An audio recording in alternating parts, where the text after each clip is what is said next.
안녕하세요. 재림 성도 여러분. 한 주일 동안 모두 평안하셨습니까? 다시 안교 교과 공부를 위해서 만나게 되어서 반갑습니다. 오늘은 우리가 제5과 성령의 침례와 충만에 대해서 공부하도록 하겠습니다. 지난 시간에는 우리가 성령의 인격성에 대해서 공부했습니다. 성령 하나님은 인격적인 분이시다. 다시 말해서 인격의 3요소인 지정의, 지성과 감정과 의지를 가진 분이시다 하는 것을 자세히 공부했습니다. 그런 그 인격적인 존재이신 성령 하나님을 우리가 모시고 산다는 것은 우리의 삶에 얼마나 큰 축복인지 알 수가 없습니다. 오늘은 우리가 이 성령의 침례와 충만, 이 제목은 침례와 성령의 충만 이렇게 되어 있습니다만은 본 제목의 의미는 성령의 침례와 충만, 성령의 침례와 성령의 충만, 그 의미를 가지고 있습니다. 이 주제를 우리가 함께 살펴보겠습니다. 먼저 그 기억절, 도둑이 오는 것은 도둑질하고 죽이고 멸망시키려는 것뿐이요 내가 온 것은 양으로 생명을 얻게 하고 더 풍성히 얻게 하려는 것이라. 요한복음 10장 10절. 예수님께서 우리에게 주시는 복은 단순히 생명을 얻는 것만이 아니라 그 생명을 더 풍성히, 영어로는 to the full, 아주 가득하고 충만하게 누리도록 하시는 것이 예수님의 원하시는 것입니다. 이 본문의 말씀도 보면 우리는 기독교 신자로서 성령으로 충만해야 한다. 성령이 없다면 우리의 증언은 힘을 잃고 기독교 신앙은 단지 짐이 될 뿐이다.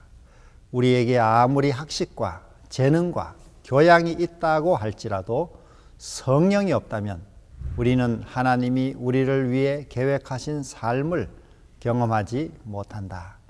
우리는 구원의 확신도 없을 뿐더러 주를 섬김에서 오는 기쁨도 알지 못할 것이다. 그러면 우리는 명목상의 그리스도인이 될 뿐이다. 다시 말해서 예수님께서 우리의 생명을 얻게 할 뿐 아니라 더 풍성히 얻게 하시는 그 비결은 성령으로 우리가 충만한 것입니다. 성령을 통해서 우리는 예수님께서 주시는 생명을 더 얻게, 더 풍성히 얻게 되는 것입니다. 자, 그렇다면 오늘 우리 이 공부하는 성령의 침례와 충만에 대해서 함께 살펴보겠습니다. 우리 첫째 날, 성령의 침례. 나는 너희에게 물로 침례를 베풀었거니와 그는 너희에게 성령으로 침례를 베푸시리라. 마가복음 1장 8절. 이 성경에서, 특별히 신약 성경에서 성령의 침례에 관한 본문이 7번 나옵니다. 마태복음 3장 11절, 마가복음 1장 8절, 누가복음 3장 16절, 요한복음 1장 33절, 사도행전 1장 5절, 사도행전 11장 16절, 고린도전서 12장 13절. 성경에 보면은 이 7번 나오는 성령의 침례에 관한 언급 중에 4번 혹은 또 그 이상은 이 오순절의 성령 강림을 가리키고 있습니다. 예를 들어 요한은 물로 침례를 베풀었으나 너희는 몇 날이 못되어 성령으로 침례를 받으리라. 이것은 요한의 물 침례와 대비해서 오순절의 성령 강림을 의미하고 있습니다. 그래서 이 성령의 침례는 오순절에 임했던 그 성령 강림, 또 성령의 충만을 의미한다고 할 수 있습니다. 자, 그러므로 성령의 침례란 무엇인가? 성령으로 충만하는 것이요, 성령이 그들에게 임하는 것임을 알 수가 있습니다. 왜냐하면 사도행전 2장 4절에 저희가 오순절 날에 이를 때 다 성령의 충만함을 받았다 이렇게 말씀하고 있습니다.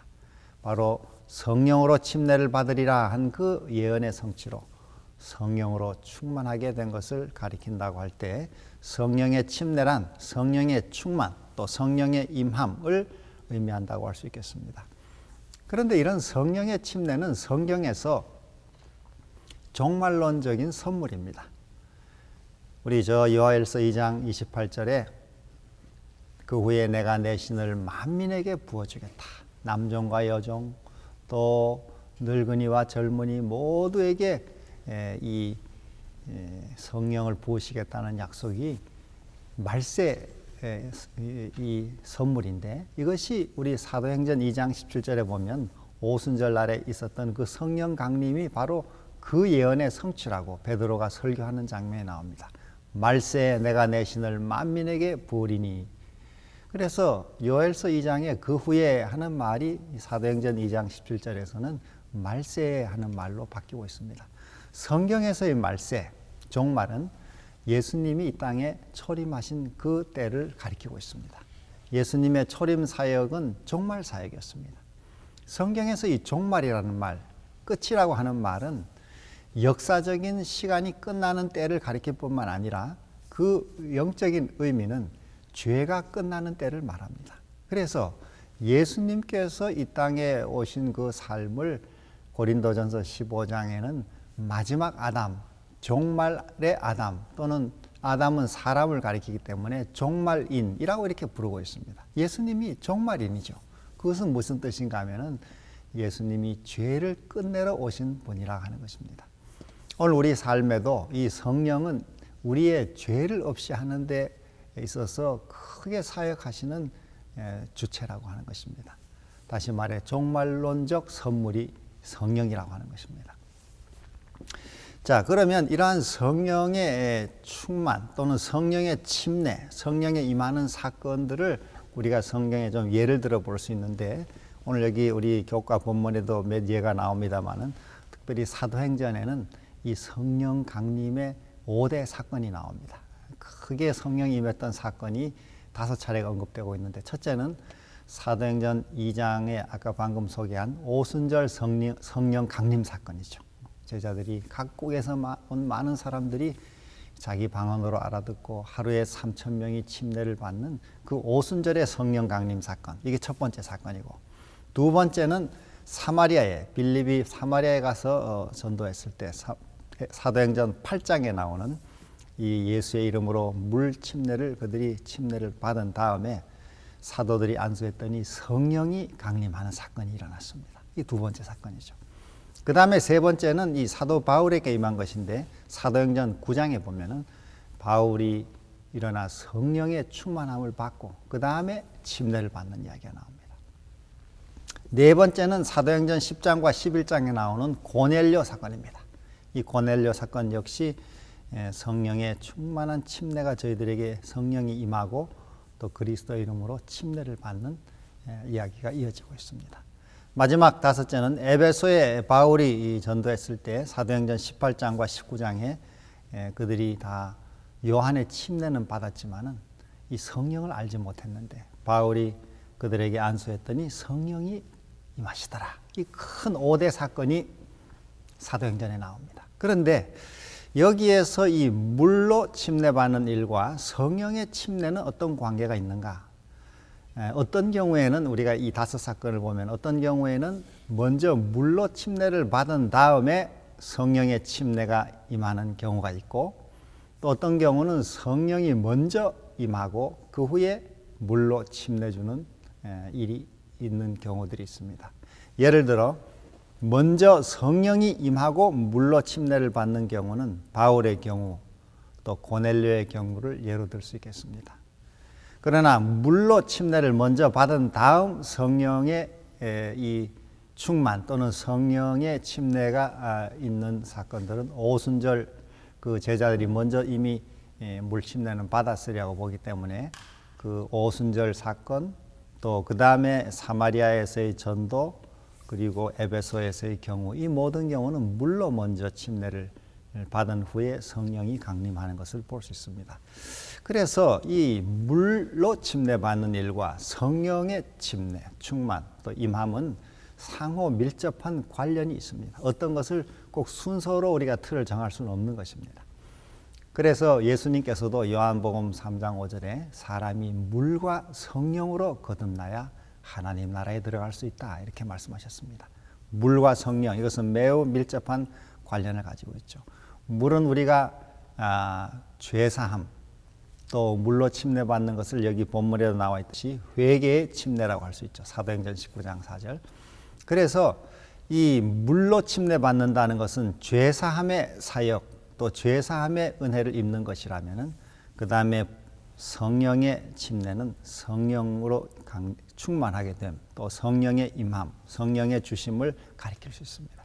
이것이 요한복음 1장 29절과 33절에 소개된 예수님의 이중 사역입니다. 1장 29절에는 보라, 세상 죄를 지고 가는 하나님의 어린 양이로다. 예수님의 사역의 첫 번째 중요한 것은 세상의 죄를 지고 대속하심으로 우리에게 용서를 베푸시는 것입니다. 그것을 우리가 믿고 침례를 받는 것이죠. 그 다음에 두 번째는 1장 33절에 요한이 말하기를, 침례 요한이 말하기를, 나를 보내어 물로 침례를 주라 하신 그 이가 말씀하시되 성령이 내려 그 위에 머무는 그가 성령으로 침례를 주는 이인 줄 알라. 그래서 예수님은 우리에게 성령을 보내주시기로 또 사역을 약속하셨습니다. 이중의 사역이죠. 이러한 이중 사역을 우리 어디에서 볼 수 있냐면 베드로가 오순절에 설교한 사도행전 2장 38절에서 볼 수 있습니다.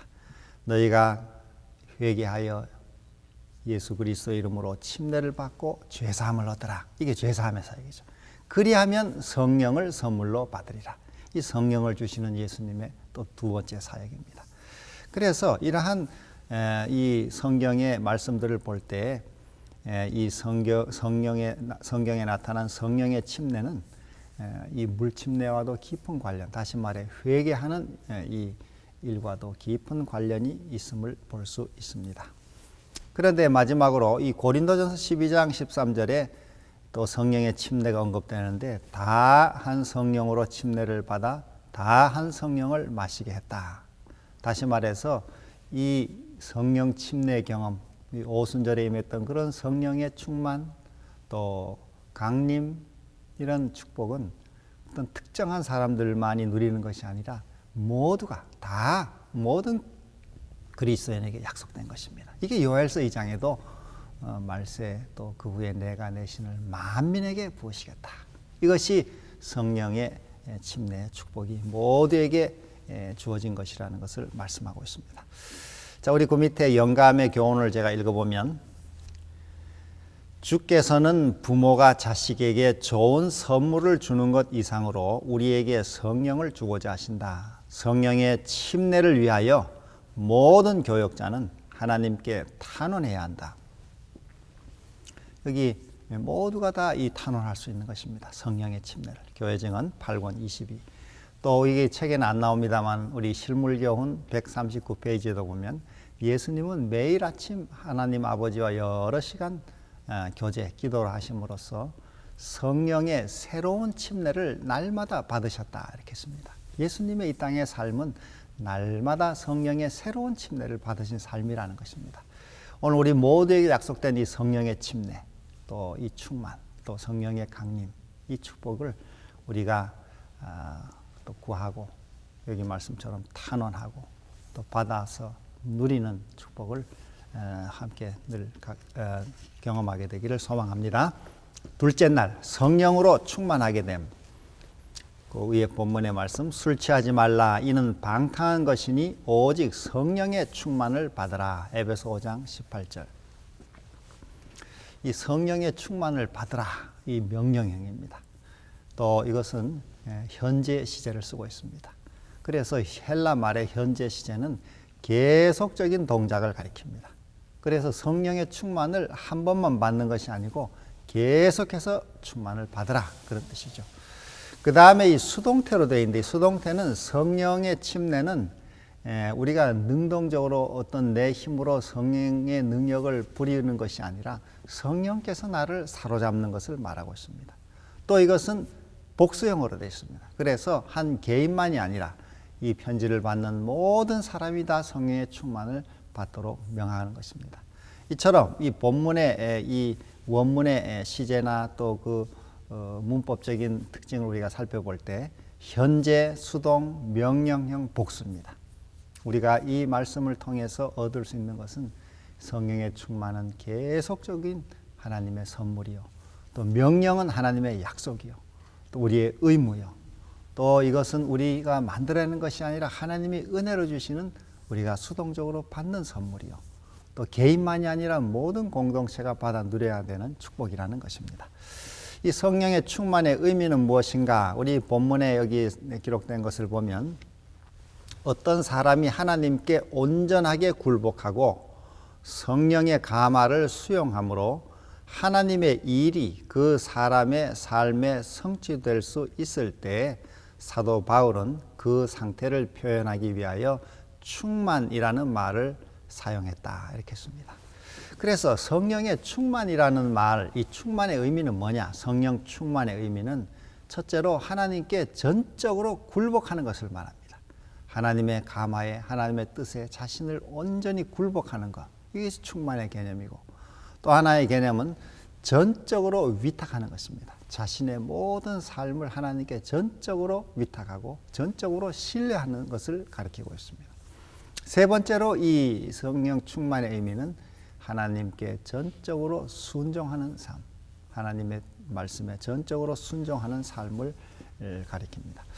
자, 그러면 이러한 성령의 충만을 우리가 누리는 비결이 무엇일까요? 오늘 우리 이 둘째 날 교과에 소개된 내용을 가지고 잠깐 보면은 첫째로 이 복음을 듣고 믿는 일입니다. 갈라디아 3장 2절에 너희가 듣고 믿음으로 성령을 받지 않았느냐 하듯이 이 복음을 우리가 듣고 믿는 것이죠. 다시 말해 예수 그리스도를 영접하는 것입니다.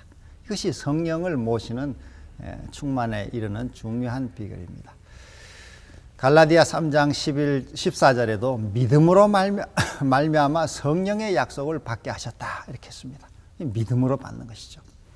그 다음에 두 번째는 우리 이 교과에 나오지 않습니다만 성경에 우리 말씀한 이 성령을 간구하는 것입니다. 누가복음 11장 13절 너희가 악할지라도 자식에게 좋은 것을 줄 알거든 하물며 너희 천부께서 구하는 자에게 성령을 주시지 않겠느냐 이렇게 했습니다. 우리가 구하면 주신다고 했습니다. 이 성령의 충만을 우리가 구해야죠. 또 아까 교회정언 8권 22에 나온 대로 탄원해야 하는 것입니다. 성령의 침례를 탄원하라. 또 여기 성령의 충만을 구하라, 간구하라.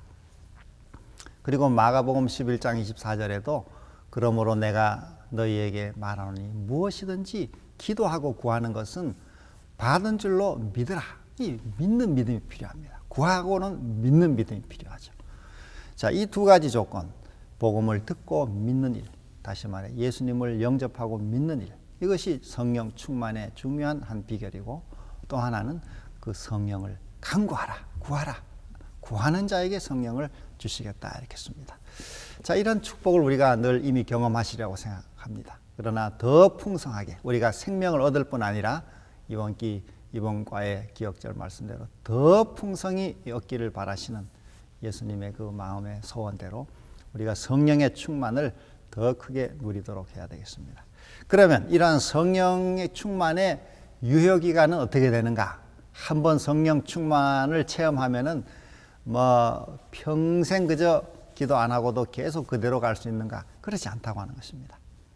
아까 우리 에베소 5장 18절도 이 시제가 현재 시제로 계속적인 성령의 충만을 받아야 된다는 말씀이 들어있었음을 보았죠.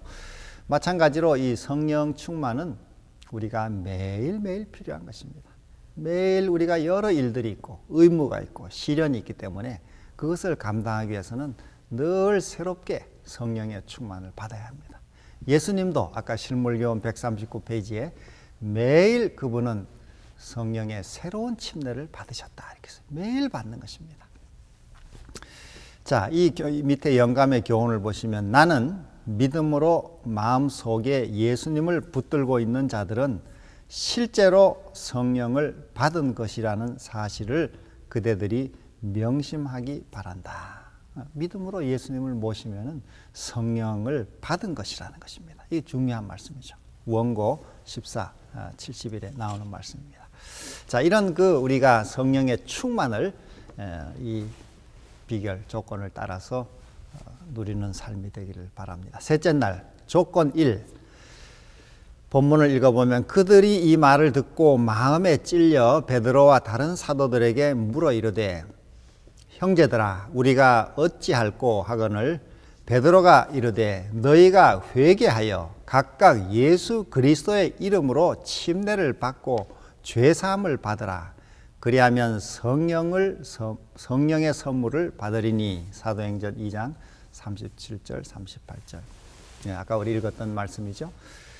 자, 여기서도 역시 성령 충만의 조건이 무엇이냐. 이미 앞서 말씀드린 복음을 듣고 믿는 일, 다시 말해 예수님을 영접하고 믿는 일이 첫 번째고, 그 다음에 또 하나는 구하는 일, 구하는 자에게 성령을 주시지 않겠느냐.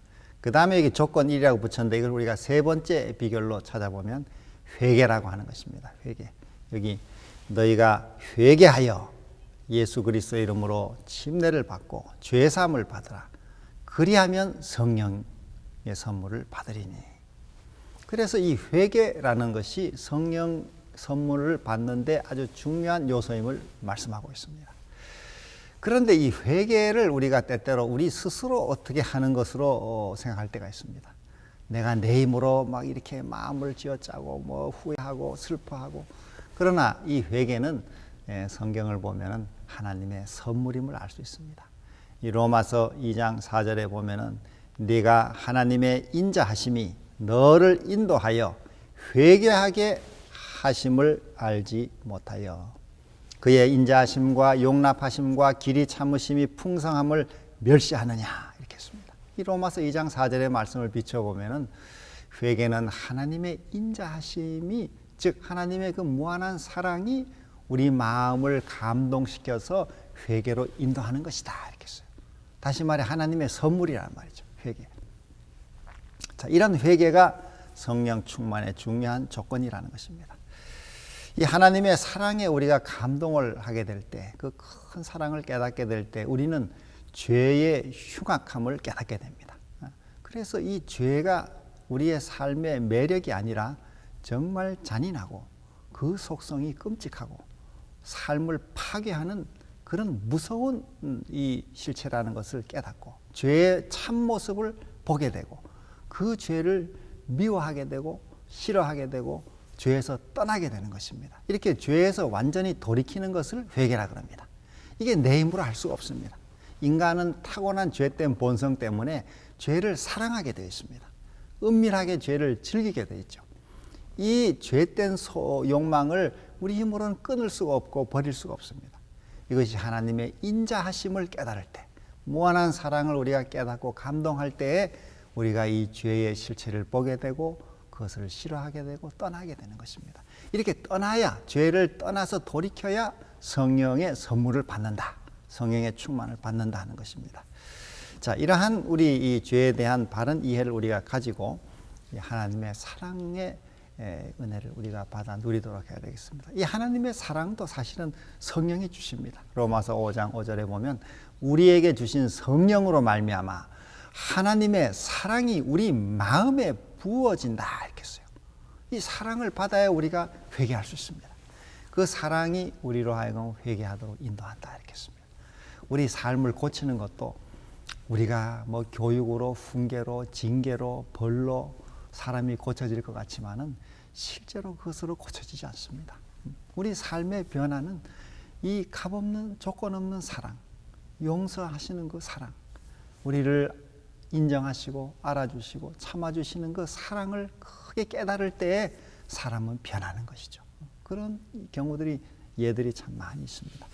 우리 여기 밑에 영감의 교훈을 보시면 하나님께서는 당신의 사랑을 나타내시며 당신의 성령의 탄원을 통하여 인간에게 회개를 호소하신다. 회개는 하나님의 선물이며 당신께서 용서하시는 사람을 먼저 회개케 하신다.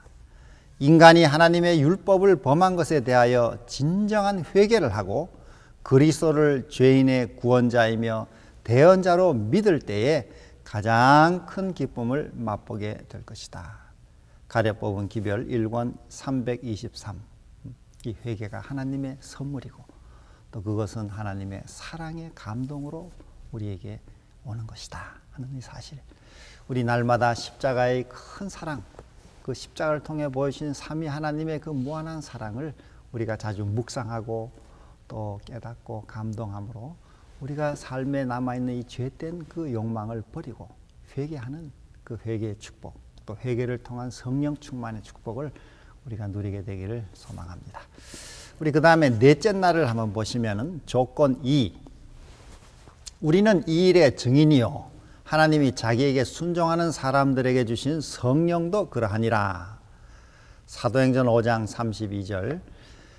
다시 성령 충만의 비결을 다시 또 정리하면, 첫째, 복음을 듣고 믿는 일, 예수님을 영접하고 믿는 일이 첫 번째 조건이라면, 두 번째는 성령을 구하는 일, 간구하는 것이죠. 탄원하는 것이고, 셋째는 앞서 공부한 회개, 하나님의 사랑을 깨닫고 죄에서 돌이키는 것입니다.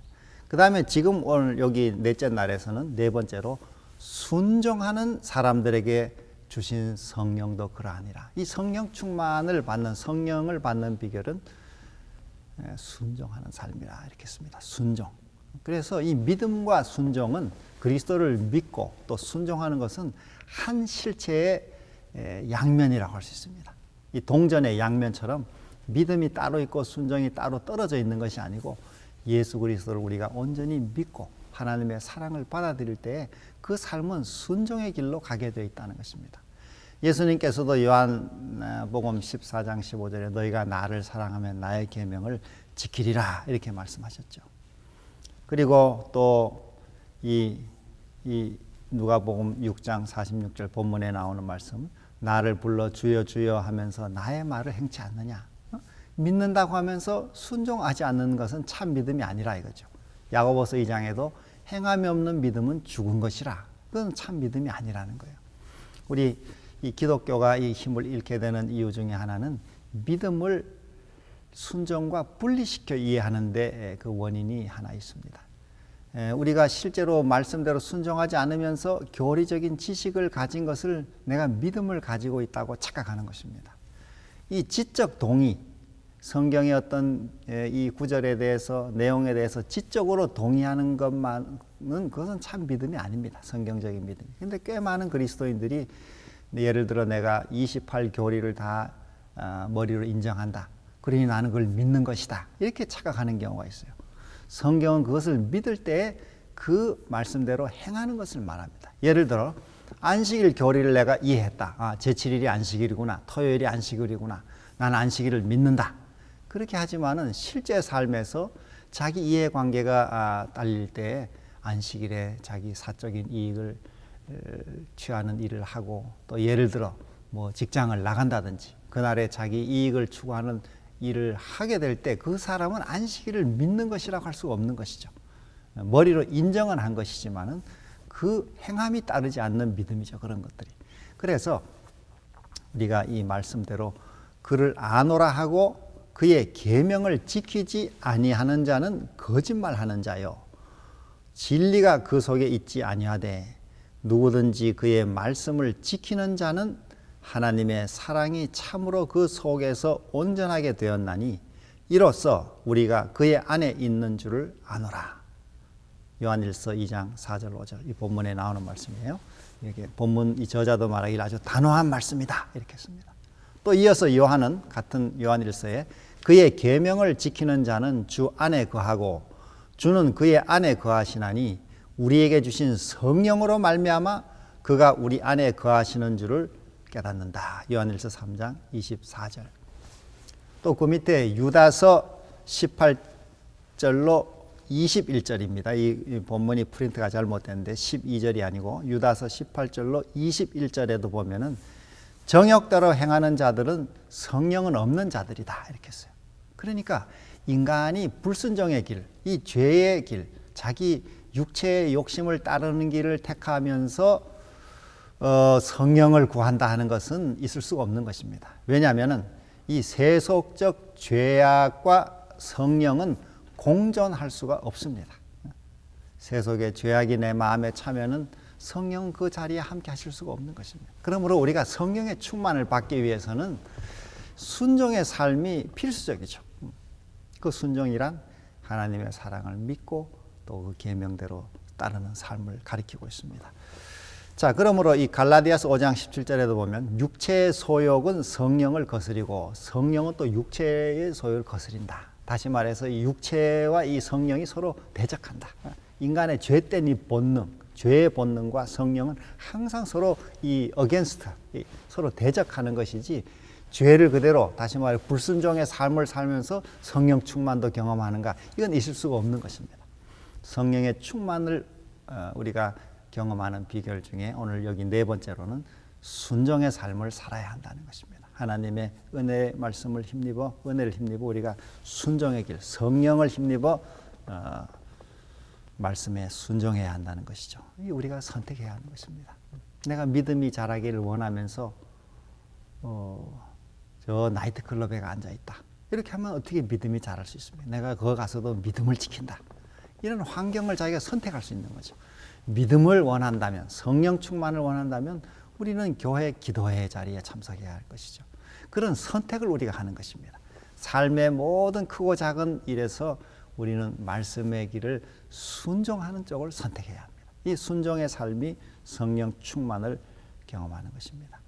이런 자아를 부인하고 자기 이 육체의 소욕을 부정하고 성령을 쫓아 행하는 것이 성령 충만의 비결이라고 할 수 있겠습니다. 그 밑에 우리 영감의 교훈을 한번 읽어보시면, 자아를 물리치고 자기의 마음에 성령께서 역사하실 여지를 만들고 하나님을 위하여 전적으로 헌신한 생애를 사는 자의 유용성에는 제한이 없다. 우리가 자주 듣는 말씀, 시대의 소망 250, 251.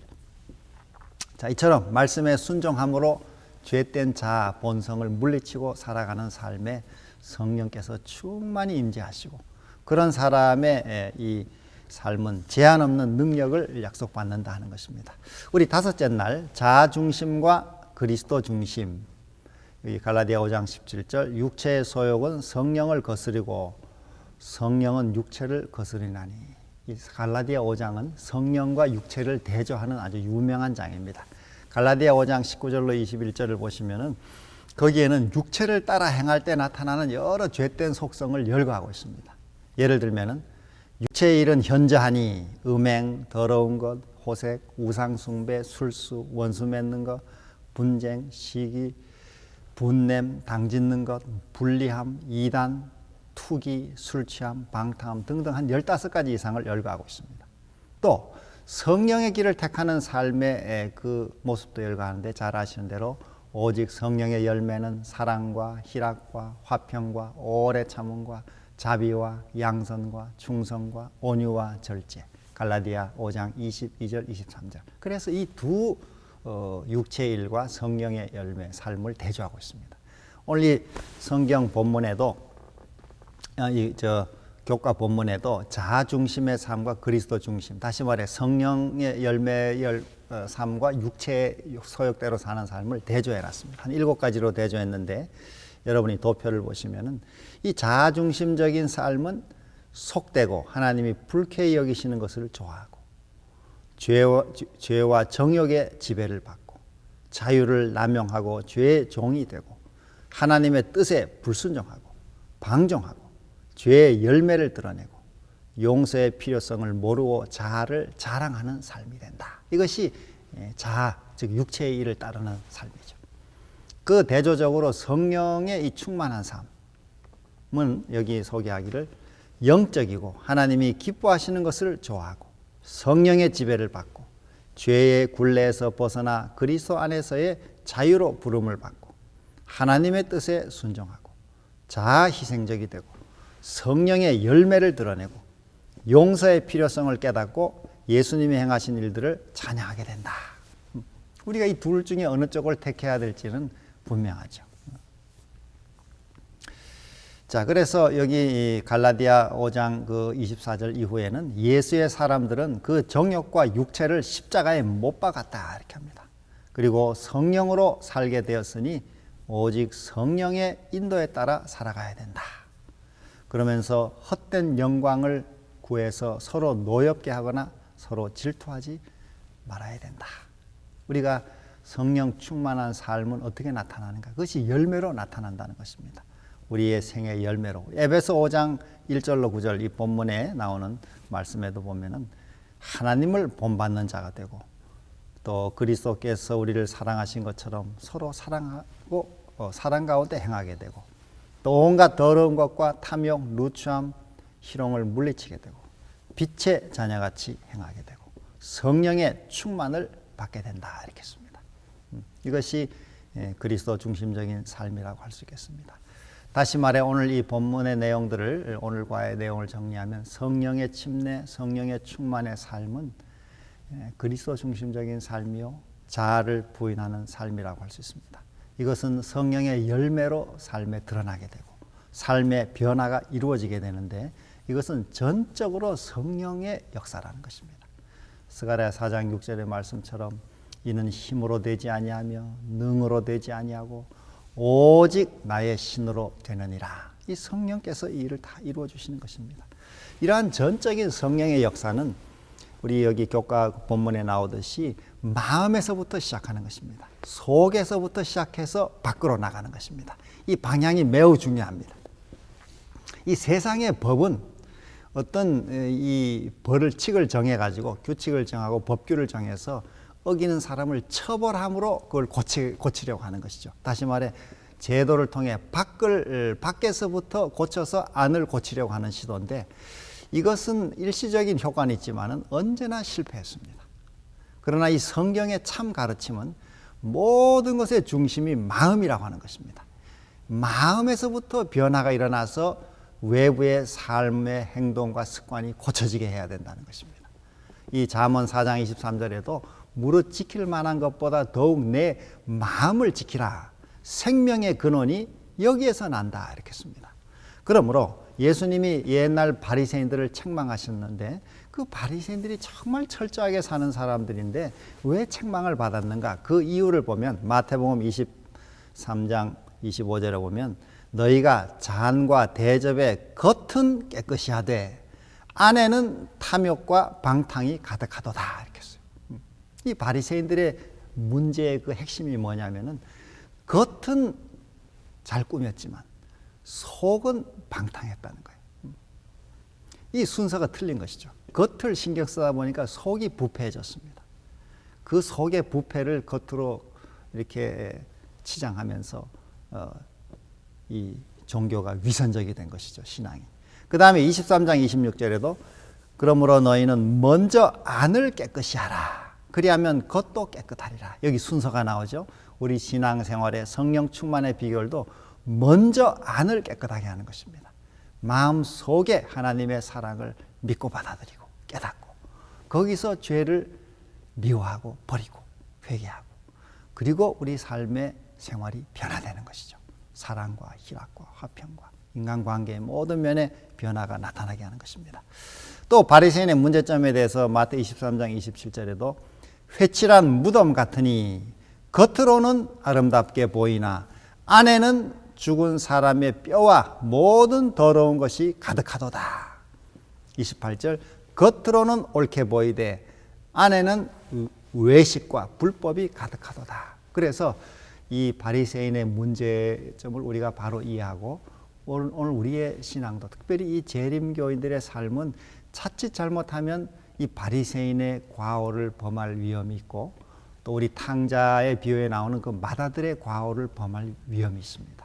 우리가 진리를 가졌고 겉으로 뭐 진리 교회고 또 뭐 이런 예언을 가졌고 여러 이 겉은 자부심을 가지지만은 우리 속마음이 바벨론이 될 위험이 있는 것입니다.